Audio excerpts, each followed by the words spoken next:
Hello, everyone. Jose J. Garcia with Mohome University here. My guest for today, he is a business owner and founder of Ek Automotive shop in Chicago, Illinois. Steve, how you doing, sir? I'm fantastic. Thanks for having me. Absolutely, absolutely. So like, we have a lot of videos that we do on here. A lot of business people definitely love having you on here. Your take on that. I also have another channel on YouTube where I do business comparisons. Maybe we can talk about that later on, but it's, nothing to ever beat up a business, more so why you should invest in mobile homes, is to which I am. And it's, you cannot get into every business with no money down, so taking something like real estate and or mobile homes, as many times, it's just a source that can get you there, no more than that. But how long have you been in business? Since 1991. 91, long time. So we're going on 30 years.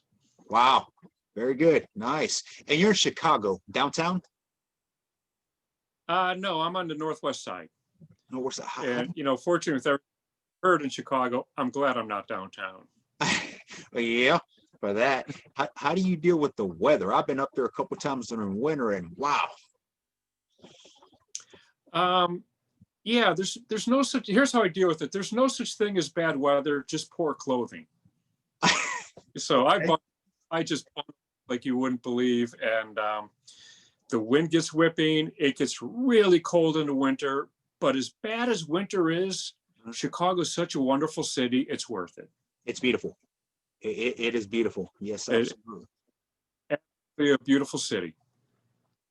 So tell us a little bit about your, I met you, I think a couple of years back with one of the meets with JT, our mentor. And it's actually the very first time that we connect. We met in the past, but we never really got a chance to talk. But tell us, for those that don't know you, about your business here, the automotive shop. All right. So like I said, I opened in 1991. I was 26 years old. I was a good mechanic, working in a shop, and I just want to get into business for myself. So I found a building to rent, and business just took off. Slightly over a year later, I bought a building, and then I bought a second building. I ended up actually recently, about 3 or 4 years ago, I bought the very first building I rented. Wow. So that was kind of full circle. Good feeling. Absolutely. So now my repair shop, I have 7 employees. Okay. And I've incorporated a gallery into, that's another business that the gallery and the repair shop share a lobby. So yeah, I have an auto repair shop and an art gallery. Yeah, I was looking at some of those arts that you have on your Facebook. Interesting, absolutely. So are you an entrepreneur by nature, or how was that about? I am. Even as a young, when I was in my early 20s, I never wanted to work for a paycheck because that dictated my worth. And I'm like, there's nobody that's going to tell me, so I always had that entrepreneur mentality. I'll go out and make it happen. So I never wanted a steady paycheck. That's limiting. Yeah, no, absolutely. Very, very good. Yeah. And, we're not built to be businessmen or women, or, it's all about taking that action. So I wish I would have done it at 26. Definitely. I would have been further ahead at this time, but better late than never, I suppose. So this with COVID, we were talking about this before, we got on this call here, but COVID, and, hopefully we're seeing the end of that, better times to come for what that may be the difference of. But how has COVID affected your business now? It really hasn't. I had one employee that has COVID, and of course, stay home, be safe. You don't come back with. I made him make sure it was a negative test and symptom free. Like he said, hey, I tested negative, but I'm still coughing. Then you still stay home. I don't need that here. As far as the business in general, I think we had maybe 2 or 3 weeks where it slowed. but it picked right back up again. We got aggressive and drumming up business. But the very first thing I did when COVID hit and we realized it's a thing is I gathered my employees and I said, listen, we're not closing. We're essential. Nobody's getting any time cut. Nobody's getting any benefits cut. Nobody's getting any pay cut. I am behind you guys 100%. I need you here every day. You're perfectly safe. You're not going to get hurt. A lot of people are getting hurt financially. They're worried about how they're going to make your bills. I go, none of you that work for me, none of that's going to happen. You know, so the first thing is I rallied the troops and I got them behind, we're going after business. Yeah. And so there was a lag, like I said, 2 or 3 weeks, but it picked right back up. And 2020 was my best year in business. Wow. Okay. That's So, and you are essential, definitely a business that is very well needed. So you didn't really pivot in any way. You kind of just kept going and just, did well by it. mm-hmm. Yeah, the only thing we did was squeeze the throttle a little tighter. Yeah. I believe it. Yes, sir. So being at 26, you started your business. I mean, early on, did you have mentors, coaches at that time, or this was just, I got to do it? All right. I'm going to give you a little bit of a story that you didn't see coming. All right. So as a kid in my teens, I battled drugs, and alcohol. Okay. And that lasted till I was 22. And here I am as 21, working in a factory, hating it, hating everything about it. And that kicked my ass. Factory work is hard and it's just the worst thing. And on top of it, I couldn't read. I didn't learn. I read my first book. I was 23 years old. Okay. So when you come off of climbing the highest mountain, everything else is easy. So dealing with drugs, dealing with learning disability, dealing with being illiterate, going into business is easy. Dealing with that, much harder.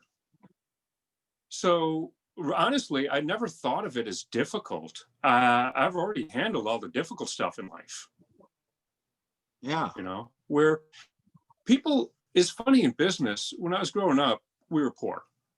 Well, that's a whole nother thing, and I think that taught me a great lesson where I've got nothing to lose. I showed up with nothing and made it. Where a lot of people go, well, I'm going to take this money and I'm going to start a business, and they're afraid of losing that money. And I never had that fear. Right. Wow. Okay. Yeah. No, you sound very like a very determined individual anyway. You set your mind to something. There was no what ifs. You were going to make it happen either way. But that is huge. And I'm going to quote you on that because you said when you go through something so big and difficult, everything else is minimal. So that is huge. Absolutely. Yeah. I think that I look back and I look back at all that with such a positive going, I needed all of that to happen for me to be who I am. When did you decide mentors and coaches were needed in there? You've already started your business. You took action. So my first coach, I was 3 years into business and I went to a seminar and the guy's name was Mike Lee. I didn't know anything about running a shop. I was a good mechanic. I was good with my hands, but I really didn't know business. I knew enough to make money to stay in business, but only to stay in business. I made enough to open the next day, even though I was profitable, not by much. But I recognized my problems, and I sat in this seminar, and this guy that was talking, Mike Lee, I swore he was in my shop. He talked about all the problems, and I'm like, my God, these are my problems. And I'm like, I need this guy to be my coach. And here's the most valuable lesson I learned. After the seminar, I said, how much is this coaching? And he said, it's $4,000. And I said, oh my God, you're out of your mind. There's no way I'm ever going to pay you $4,000. You're not smart enough. And so for the next 5 years, I struggled. Oh, Everything he said in that week, I forgot. And after 5 years, I had another issue in life, and I thought to myself, I need to make money, and I need to make real money. Not this crap of paying the bills. Sure, I can buy a car, I can buy toys, but I need to be a millionaire. mhm. I'm like, how am I going to get there quick?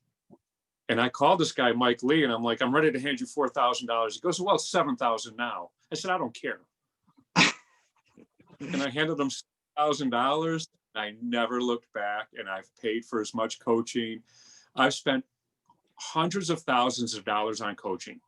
Yes, absolutely. No, and I agree with you. I was hesitant at first the same way, because you're looking at it since from money standpoint, not so much what it can bring you. Like what we're coached to do is, you think about it as the end result. You don't think that at first. And I spun wheels for a while before I realized. Now, how important would you say coaches and mentors are now? Oh my gosh, I would not be in business. I would not, without a coach or a mentor, there's no point in being in business. I mean, how many championships do you think the Bulls would have won without Phil Jackson? You know how Yeah. many they won without him? Zero. They didn't Yeah. win any beforehand. They didn't win any after. And Jordan was there, and they still didn't win. Wow. Yeah. And as far as goes, Phil Jackson never taught Michael Jordan how to shoot a basket. That's not coaching. He taught him how to win championships, and that's coaching. There you go. Beautiful. Yes, sir.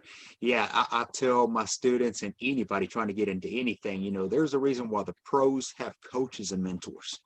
You're focusing on the expense of it. It is an investment that's going to carry you. So if you want to get out there and try to reinvent the wheel, by all means. But well, I tell those people, you're just not in enough pain yet. You'll get there. yeah, if it hurts bad enough, yes. Yep, absolutely. What is your definition? You're just not in enough pain. Right.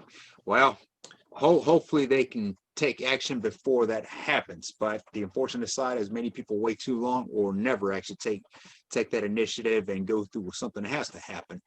What would you say the definition of success is to you? Success to me, money, I'm going to throw it out there right now. Money is just a way to keep score. I'm not about the money. I mean, I swear to God, one day I'll probably just give it away, or, the money was never, I needed money quick back, in the 90s, but now that I have it, it's not money. Success to me is I have the freedom to build relationships, to meet people.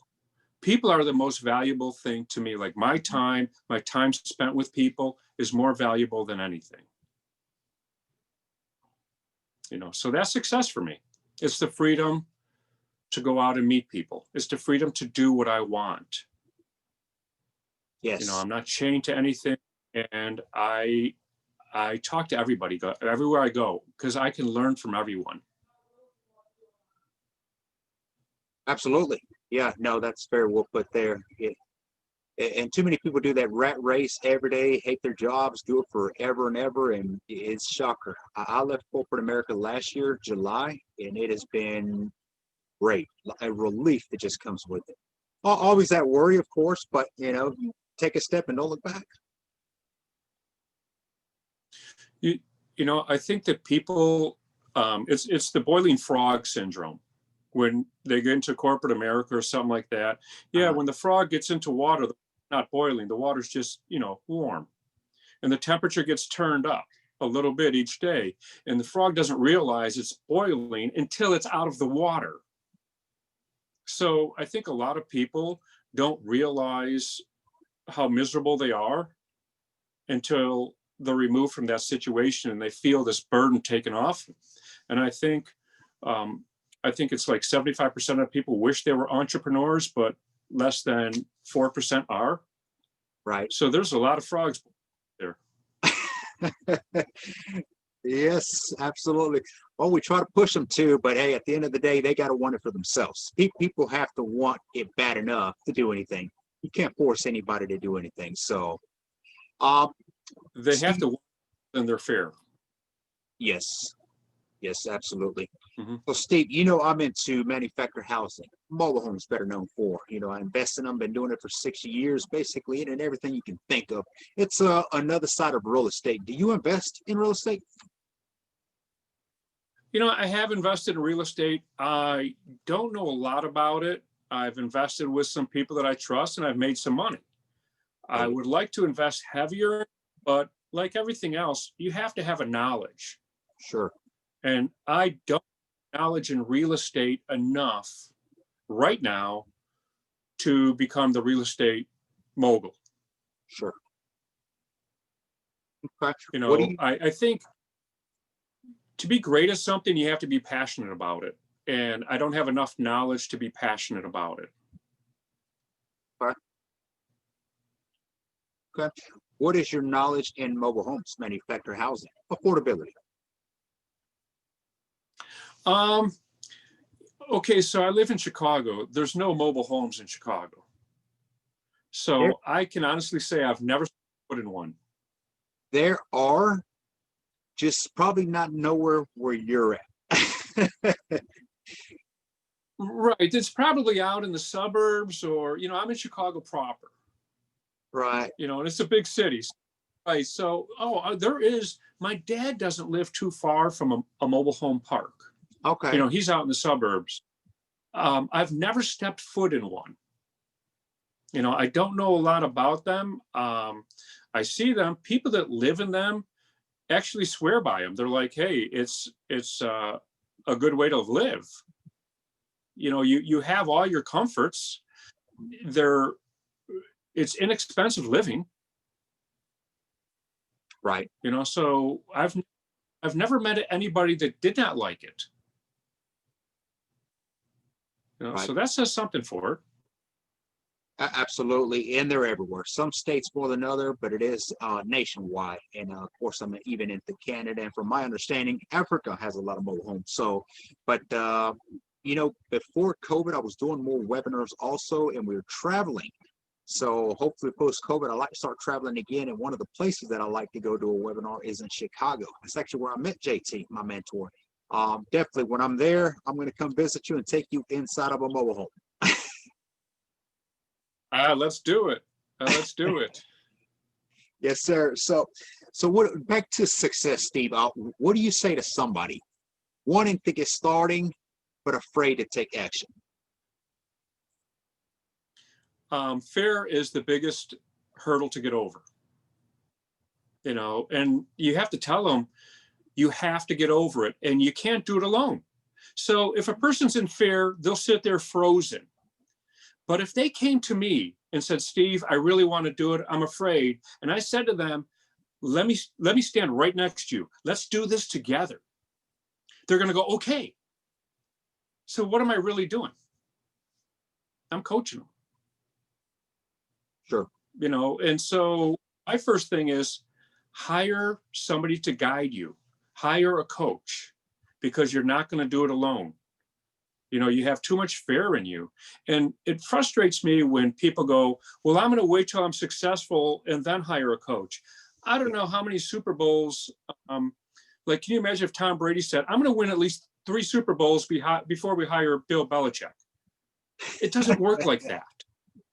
You don't get successful and then hire a coach. You hire a coach and then get successful. And so the people who are afraid, if I said to them, or you said to somebody that's afraid, "Hey, I'll guide you. I'll hold your hand through this.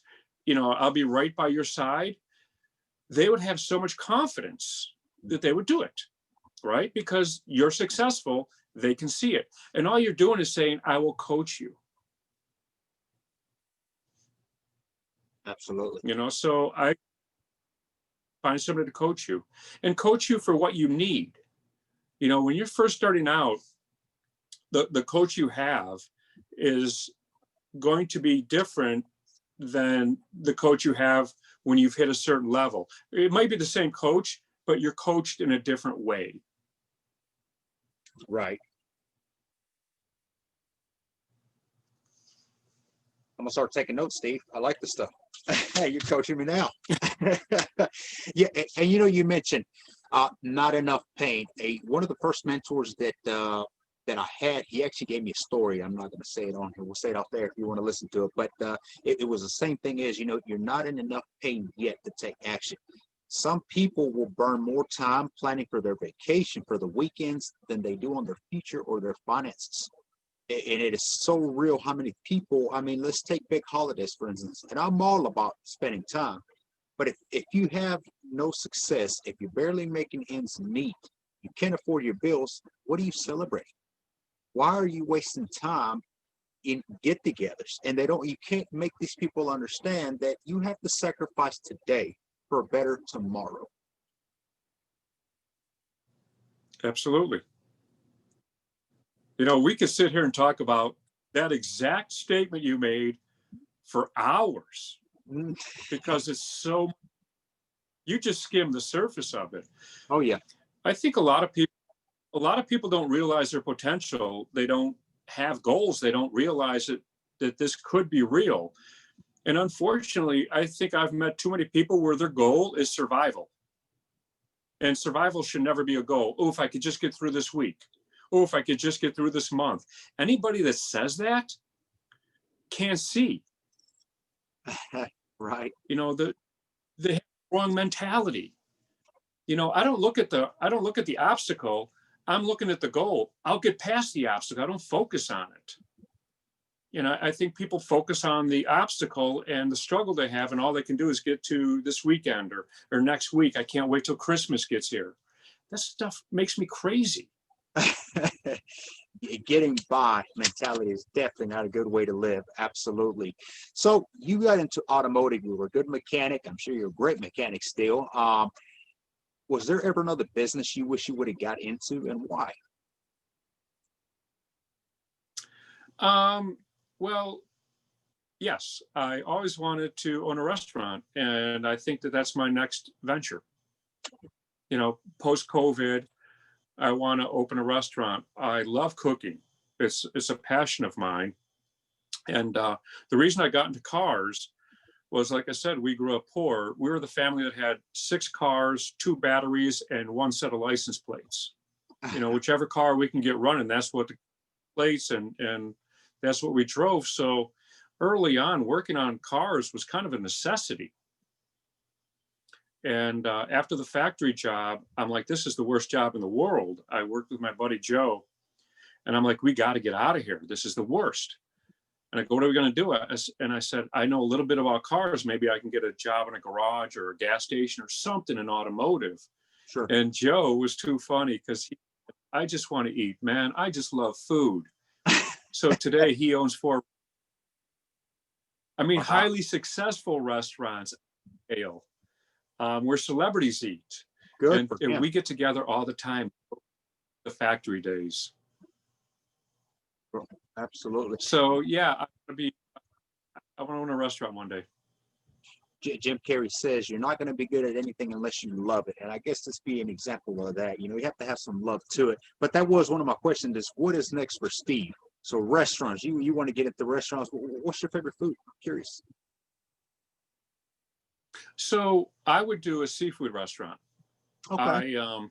I would chuck oysters and clams right in front of the people.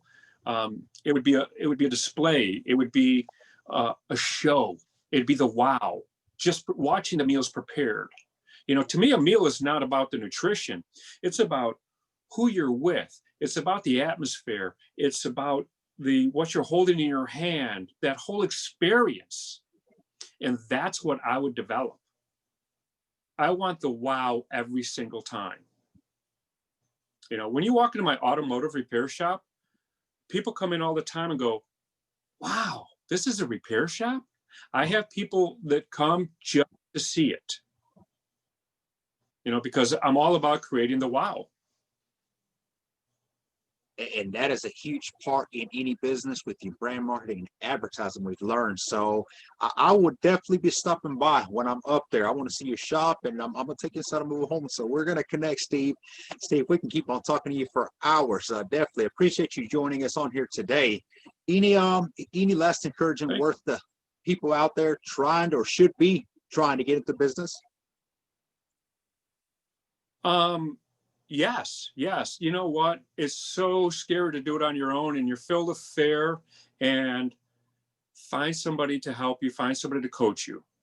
That's the only way you're going to get started. You're never going to be in enough pain to start. Find a coach. Reach out. Good. Very well said. That would be what I would. Okay. Steve, if anybody in your area needs of your services or wants to see this shop, how can they find you? How can they locate you? Well, on Facebook, I'm Steve Ek. Instagram, email is ekautofront, ekauto1 @gmail. And you know, I'm going to do this right now. And this is how passionate about it, helping people, about coaching. If you want to call me, my cell number, I'll do it. 773-951-7428. How many people would give their cell number like that? You just did something nobody else would do. And you know what's going to happen here is for any of you tuning in and watching this is how awesome and amazing entrepreneurs. For those of you who think wrong of successful people, you just heard it here.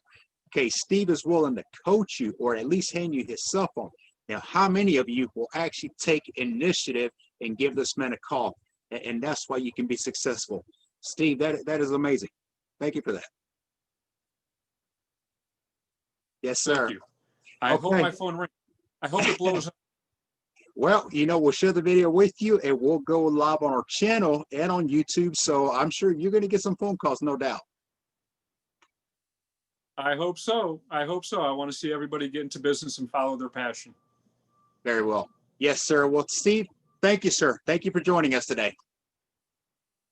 All right. Thank you very much. Thank you for having me. Bye-bye.